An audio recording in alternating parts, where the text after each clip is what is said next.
What's up guys, Mickle here, and every single day now we are having the SEC taking a massive loss in their court battles against the cryptocurrency industry. In this video, I want to break down some brand new news in regards to that and also give you guys some new information on why I am actually now completely fine with the SEC taking Ripple to the Supreme Court. I know what you guys are thinking, you don't want to wait any longer. I want to break down why the scenario actually isn't that bad. I think what I'm going to show you here might shock you, so make sure to stick around for that. Last of all, at the end of this video, I want to cover the Bitcoin spot ETFs. There was some news earlier today that the SEC is going to block whatever Bitcoin ETF comes its way. I want to show you why that isn't necessarily true, and we might actually be making some progress here. The reason why this is so important is the second these massive institutions step into the cryptocurrency market with their ETFs, we are going to enter a bull run on the likes we have never seen before. I want to break down why we actually are making some progress here, so make sure to stick around for that.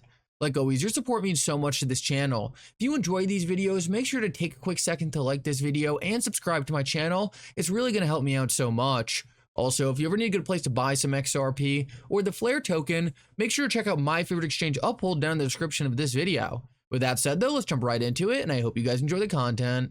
So like I always say on this channel, I am not going to get into politics, but sometimes we have to look at some of these hotly contested issues because they're going to have very big implications on the cryptocurrency market. So if you have been paying attention to the news recently and not living under a rock, you probably know that the Supreme Court made two massive controversial decisions over the last 2 days. Now, the reason why this is a big deal for the cryptocurrency market is because what we are seeing is the Supreme Court is very, very willing to rule against the federal government. This is extremely important for the cryptocurrency industry because there is a very high chance some of the cryptocurrency cases going on right now could go to the Supreme Court. And if we do have cryptocurrency companies going to the Supreme Court against the SEC, a federal government agency, then it is good to know that our Supreme Court is willing to rule against the federal government. Now, one of the scenarios that I've seen a lot of lawyers, especially John Deaton, talking about recently is Ripple going to the Supreme Court. Now, I am on record saying that I think that would be a massive mistake for the SEC because based on everything we have seen over the last couple days, I don't think the Supreme Court would ever rule in favor of the SEC. Not only that, but the SEC has a horrible track record at the Supreme Court. They have lost 5 of their last 6 cases. So this is something we need to keep in the back of our mind when we talk about Ripple going to the Supreme Court. If Ripple was to go to the Supreme Court, I have a feeling the only way that would happen would be if Ripple forced it to happen. You're probably thinking, why would Ripple want to go to the Supreme Court? Well, if Ripple lost this case to Judge Torres, Ripple could just keep on appealing this case until they got to the Supreme Court, and then boom, I think they're almost guaranteed to win there based on everything I have seen. The other important thing we need to take into account is the chance that the SEC actually loses to Ripple. What would their motivation to go to the Supreme Court be? Well, if the SEC loses to Ripple, essentially until this case gets appealed or until we have a new decision, I think we would have clarity in the market for XRP. At least enough clarity for places like Coinbase to start relisting the asset. So until otherwise heard from, we would essentially still have a win for XRP. Then in the meantime, the SEC would essentially be playing with fire. They would be elevating this case to a higher status, possibly to the Supreme Court, where they could actually create a scenario where they actually redefine the Howey test to be more specific around cryptocurrencies and completely shut down their power. So the reason I even bring this up is the Supreme Court is actually starting to look like a bullish scenario either way for Ripple. Either Ripple purposely takes this case to the Supreme Court where they ultimately win, or the SEC is so scared to bring this case to the Supreme Court that they just have to stop this case in its tracks. And it's important to understand the only reason this scenario is taking place is because we have a Supreme Court right now that hates the SEC and is fine ruling against the federal government. Regardless of what you think about their other decisions, it's important to note that we are at least in a good place when it comes to the cryptocurrency sector fighting against the federal government. And there's going to be some more cases going to the Supreme Court involving the SEC in the near future. For those of you who don't know, the SEC has a super sketchy practice of actually using its own court system to bring securities violations. Essentially, the SEC has a bunch of rigged courts that they would bring cases to, so if maybe they thought they might lose a case, they could figure out how to get the case in an in-house court and get one of their judges to rule in their favor. I couldn't even believe this existed when I first saw it, but what we're seeing right now is the act of the SEC doing this is actually going to go to the Supreme Court. And this is actually going to get ruled on fairly soon. And if the SEC was to lose on this, which I'm sure they will based on how the Supreme Court is ruling, the SEC is going to lose a lot of power. The SEC is going to have to think a lot harder about the cases they bring. And they're not just going to be able to say, okay, let's just bring this case regardless if we're right or not, but we'll just bring it to one of our in-house courses. We'll get it done quick and we'll hopefully get the ruling we want, because at the end of the day, we control this court anyway. Like I said, I could not believe this was going on in the United States of America. I think this is something we should all agree on, that the Supreme Court should probably clean up. And the good news is the SEC seems to lose every single time they go to the Supreme Court. So I think practices like this are really going to get shut down.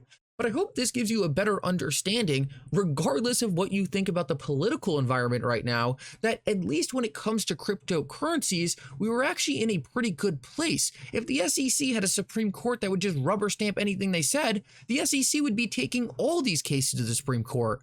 But because it looks like the Supreme Court is actually going to be positioned against the SEC, it puts a lot of limitations on what the SEC can do here and how much they can actually bully these companies. So now I want to move on and talk about the Bitcoin spot ETFs, because this created a ton of FUD this morning. And if you're watching the cryptocurrency market, you probably saw the massive sell-off as soon as the SEC came out and said they were going to reject any Bitcoin ETF that came their way. Well, this was actually written by a journalist who claimed the SEC said that, but it wasn't necessarily true, and I think this is pretty interesting. We just had Forbes come out and say that the SEC feedback on Bitcoin spot ETFs is more of a speed bump than a stop sign. So what's going on here? Well, the SEC didn't actually straight up say they were just going to reject these ETFs. The SEC actually came out and gave constructive criticism, which is actually shocking to see from the SEC in today's day and age. Typically, they would just reject the ETF and say, okay, we're not going to tell you what we did wrong. But the SEC is actually giving constructive criticism here, and what they're saying is, hey, you said you were going to pull data from exchanges. We need to know what those exchanges are. So I thought this was pretty interesting, because I was listening to people like John Deaton talk about this today, and he actually thinks it's a step forward. Now, why is it a step forward? Well, I think it's what we've been saying since day one. The SEC wants to hand this asset class over to the traditional financial system. So what did the SEC do? They rejected all the early ETFs done by cryptocurrency companies, and now they're going to work constructively with the traditional financial player systems to get their ETFs green lighted. So the good news and bad news. Well, the SEC is obviously picking winners and losers here. They're going to hand this ETF to the BlackRocks and the Fidelities of the world before they hand it over to the cryptocurrency companies. But the good news is this is a massive step forward for all of cryptocurrencies, because like I said in some other videos, this is something I never expected to happen. I thought Gary Gensler and the SEC were going to push back against cryptocurrencies as much as they could and not let a single product through. But the simple fact that it actually looks like they are willing to cooperate with these traditional financial players is a great sign. And even if these ETFs get rejected, I think it's extremely important to point out the fact that the simple fact that these traditional financial system players, the BlackRocks, the Fidelities, the massive institutions are putting their name behind cryptocurrency products just shows we are a lot closer to mass adoption than many people had forecasted. No one expected we were going to see these ETFs this year. Not a single person in their right mind would have said that, seeing the SEC crack down on all these different cryptocurrency exchanges. People who said we were going to see an ETF by BlackRock and Fidelity would have been called absolutely crazy based on the state of this market just a couple weeks ago. But I think the fact that we are seeing this is actually extremely bullish, and I think it's making people realize that we are actually a lot closer to a transition in this asset class to a more institutionalized and more prime time ready asset class than many people had predicted. And I think one other reason why the SEC and Gary Gensler are going to have to approve this product is because they have a lot of egg on their face right now. The SEC and Gary Gensler have been extremely bad for the party in power. We have actually already seen multiple people from the Democratic Party come out and criticize Gary Gensler's handling of the cryptocurrency industry. Now, in today's day and age, based on the current state of politics, no one ever goes against their party. All these people are in lockstep. They all say why their regulator's doing all these good things, and they all say why the other party's regulator is doing all these bad things. But the fact that we actually see Democrats turning against their own regulator, Gary Gensler, I think just shows he is falling out of favor in a serious he's falling out of favor in a serious way in the political realm. Because of this, Gary Gensler might be looking to hand himself and the SEC a win in regards to crypto to say, oh, here, told you so. We were being technology neutral. We just weren't going to hand this product over to some niche cryptocurrency company that's not registered and doesn't do X, Y, and Z. We want to hand it over to the BlackRock and Fidelities first so we can build some good products. Now, this would be a very good way for Gary Gensler to save face. Now, whether or not Gary Gensler actually cares about his reputation or actually cares about how people look at him is a completely different argument, and I think it's valid to raise that concern. But I have a sneaking suspicion that Gary Gensler's political career is not over after the SEC.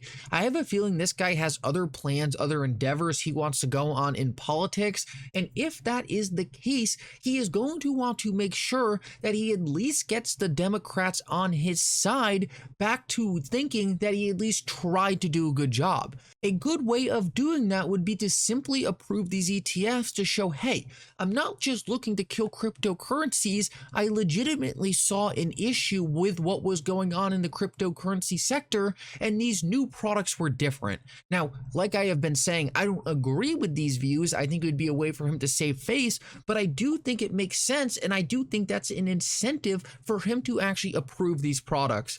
What we know is Gary Gensler has a lot of egg on its face. We have videos circulating all over the internet, like this one right here, of Gary Gensler saying over 70% of the cryptocurrencies in the market are not securities, and now him saying they are securities. Gary Gensler is going to need to do something to show that he is not just pushing some out-of-pocket attack on the cryptocurrency industry. He needs to show that he has had some logic. I think approving these ETFs would be a good way to do that. And let me just tell you, if we have BlackRock's $1 billion of demand coming into this market, we are going to enter a bull run the likes we have never seen before. Anyway, guys, thank you so much for coming. I hope you enjoyed this update. If you did, make sure to like and subscribe. It really does mean so much. And for now, Mickle out.